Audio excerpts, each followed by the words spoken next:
Je vous salue. Je vous souhaite une bonne, sainte et heureuse année 2026. Voilà. Que la grâce de Dieu donne la victoire sur ceux qui ont décidé d'œuvrer pour le bien. Voilà. Maintenant, ceux qui ont décidé d'œuvrer pour le mal, ce sont ceux-là les fils de la rébellion. Et ceux-là, Dieu ne peut rien pour eux. Parce qu'ils ont décidé volontairement de travailler pour le mal. Voilà. C'est ceux-là que le Christ Jésus a appelé les fils de la rébellion. Voilà. C'est comme ça. Les fils de la rébellion. Voilà. On les connaît. On les connaît. Ceux qui œuvrent pour le mondialisme, le forum économique de Davos, ceux qui font la promotion de l'euthanasie, qui fomentent des guerres ici et là, qui exercent la tyrannie et la méchanceté, qui appauvrissent encore plus les pauvres, qui s'enrichissent encore plus. C'est ceux-là les fils de la rébellion. Parce qu'ils ont décidé de faire à autrui ce qu'ils n'aimeraient pas qu'on leur fasse. Voilà le problème. Qui ont décidé de ne pas respecter les lois internationales et d'appliquer la force criminelle, la force injustifiée. C'est de ça qu'il s'agit. Alors, je vais intituler cet enseignement-là « Trump et la nouvelle doctrine dite Monroe ». Trump et la nouvelle doctrine dite Monroe. Pourquoi j'ai dit dite Monroe? Ça s'explique. Parce qu'au début du 19e siècle, quand le président Monroe, qui était à la tête des États-Unis, a dit l'Amérique aux Américains, il s'adressait en fait aux Européens pour dire c'est vous qui avez colonisé le continent américain. Mais aujourd'hui, je vous le dis, je vous déconseille et je vous interdis de venir encore exercer votre volonté colonialiste en Amérique, sur tout le continent américain. Je vous l'interdis, je ne vous le permettrai pas. Si vous essayez, vous allez me trouver en chemin. En réalité, la déclaration du président Monroe s'adressait aux puissances européennes, aux anciennes puissances coloniales européennes.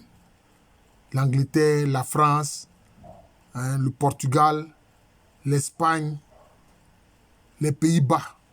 Parce que les Pays-Bas, il ne faut pas oublier, ils ont conquis la Guyane hollandaise qui est aujourd'hui le Suriname. Vous voyez, donc c'est ça. C'est de ça que parlait le président Monroe. Mais ceux qui lui ont succédé, qu'est-ce qu'ils ont compris? Ils ont dit l'Amérique aux Américains. Mais en réalité, quand on dit l'Amérique aux Américains, c'est-à-dire que le continent américain appartient aux habitants qui peuplent le continent américain. Mais maintenant, les impérialistes états-uniens sont venus faire comprendre qu'en réalité, l'Amérique aux Américains, là, cela veut dire l'Amérique aux États-Unis. Voilà. L'Amérique aux États-Unis. Si bien que, quand les États-Unis vont devenir une grande puissance, d'ailleurs, c'est pour ça que c'est cette déclaration de Monroe qui a fait que les États-Unis ont aidé Cuba dans sa lutte d'indépendance vis-à-vis de l'Espagne. C'est comme ça. Les États-Unis ont aidé Cuba pour que Cuba devienne indépendant vis-à-vis de l'Espagne. Et ils l'ont fait pour d'autres pays. Pour que ces pays deviennent indépendants vis-à-vis de l'Espagne. Mais ses successeurs ont donné une autre interprétation, une autre tournure à ce que Monroe a dit. Maintenant, pour eux, l'Amérique, le continent américain doit être sous la férule des États-Unis. Voilà où le problème a changé. C'est pour ça qu'il dit la doctrine dite Monroe. En fait, ils ont travesti la pensée de Monroe. Ils ont travesti ce que Monroe voulait dire. Voilà. Ils ont traversé ce que Monroe voulait dire. En fait, c'est ça le problème. Et donc,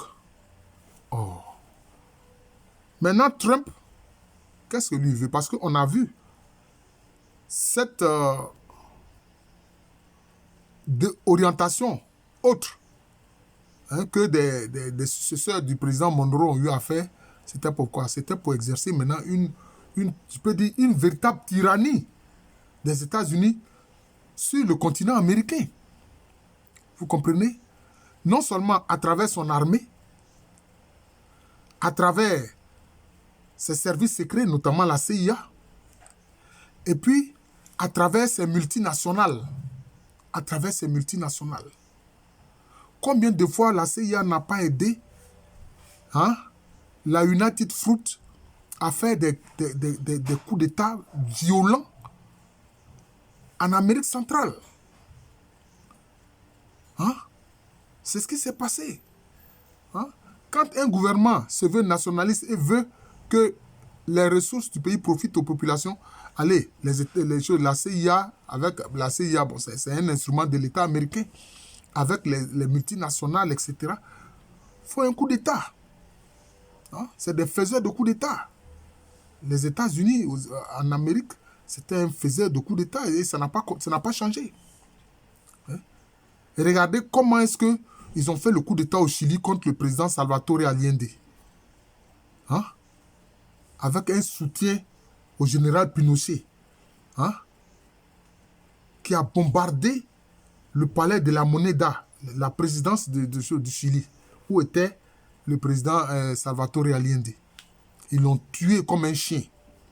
Quelqu'un élu démocratiquement qui était aimé par le peuple chilien. Vous comprenez? Qu'est-ce qu'ils n'ont pas fait comme complot? Même assez récemment, contre le président Evo Morales de Bolivie. Mais il est pratiquement le premier chef d'État amérindien à diriger la Bolivie. Et il a amélioré la vie, les conditions de vie des Amérindiens de Bolivie. Mais on a complété contre lui, etc., pour faire tomber son gouvernement. Ceux qui se prétendent blancs, là, en Bolivie, ont comploté avec la CIA pour faire tomber le gouvernement d'Evo Morales. Il a été contraint à l'exil. Vous comprenez? Mais c'est un de ces poulains, aujourd'hui, qui est au pouvoir parce qu'il a gagné les élections.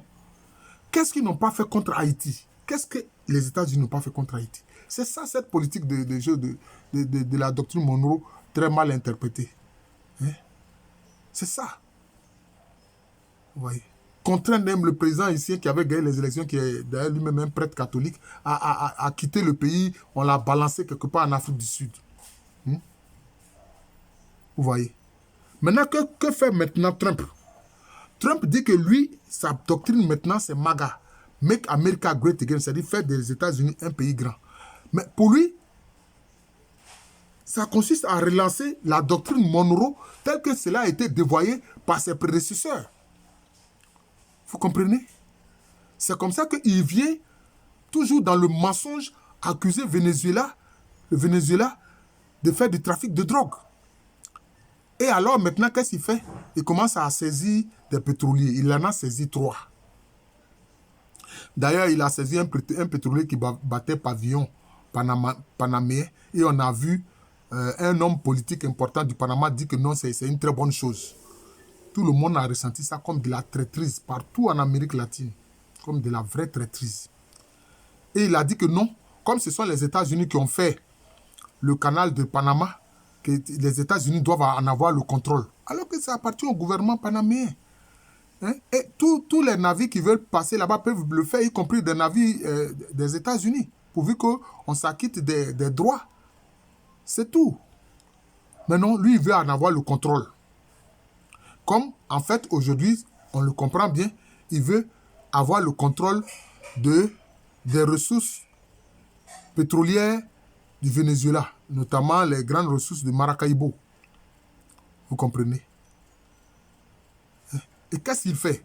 Il s'en va même jusqu'à narguer le Canada. Mais au Canada, c'est dirigé par qui? C'est dirigé par les mêmes WAPs là, c'est-à-dire les mêmes anglo-saxons blancs là, protestants. Hein? Et il dit que oui, le Canada mérite simplement d'être un État qui fasse partie des États-Unis, un gouvernorat des États-Unis. Et maintenant, qu'est-ce qu'il fait? Il dit, lui, il veut récupérer le Groenland. Parce qu'au Groenland, il y a des ressources. Et puis, le Groenland, c'est un bon passage pour la mer du Nord. Et le Groenland est pratiquement entre l'Europe et le Canada. C'est une zone stratégique. Et il veut s'accaparer et il veut le faire par la force. Mais on voit que Trump ne respecte pas du tout les conventions internationales. Cette même mise sur des pétroliers qui naviguent tranquillement fait tirer sur des embarcations, en fait, qui sont des embarcations de gens qui sont en train de pêcher en mer. C'est-à-dire que le droit international, le droit marin international n'est pas respecté par Trump. Et les pays européens, aucun n'ose lui dire non, non, non, mais monsieur le président Trump, vous ne respectez pas les droits marins. Hein? Ce que disent les tests quant à la navigation internationale, vous ne respectez pas cela. Hein? C'est comme ils n'ont pas respecté ça quand ils ont pris des sanctions sans le dire contre les pays de l'AES. On ne prend pas des sanctions contre des pays qui sont des pays enclavés. Mais l'Europe l'a fait. Ils sont encore dans des sanctions contre l'AES, mais ils ne le disent pas. Mais on le sait. Vous comprenez? Donc voilà la nouvelle politique que Trump veut mener. Hein? C'est une nouvelle doctrine de Monroe où il pense que c'est comme ça qu'il va se rendre puissant. Mais les présidents de Colombie, j'en suis déjà à 11 minutes 45, le président de Colombie et puis le président du Brésil lui ont fait comprendre que non. Il n'est que le président des États-Unis. Il n'est pas l'empereur de la planète.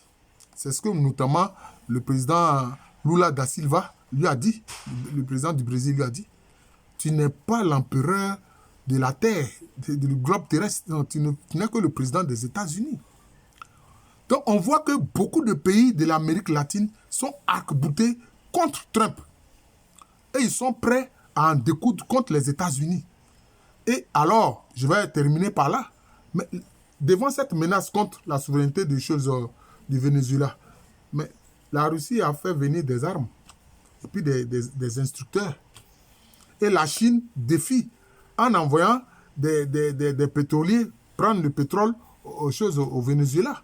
Et ils n'osent pas s'attaquer aux navires chinois. Parce qu'ils savent que la réplique sera fatale.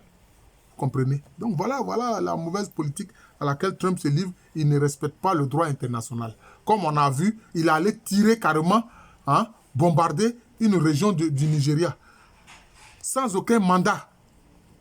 Mais c'est de la voyousie internationale en fait. C'est à ça qu'on assiste malheureusement. Voilà.